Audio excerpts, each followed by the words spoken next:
Bantu tu makan pula.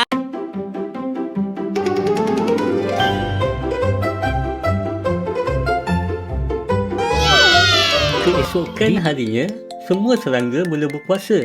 Tapi yang satu ni lain macam sikit. Tepuk amai-amai, belalang kupu-kupu. Tepuk amai-amai, belalang kupu-kupu. Itu pula tu semut. Weh, semangat betul keluarga semut. Dah beli kuih raya, baju raya, tudung raya. Padahal baru 1 Ramadan. Relaxlah. Tak apalah, Fulalang.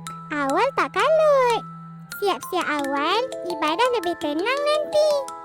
Belalang hairan dengan jawapan semut. Kenapa siap awal-awal? Kan puasa sebulan. Entah. Relax je lah.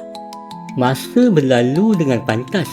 Sedar tak sedar dah masuk 15 Ramadan. Fulalang, macam mana puasa tahun ni?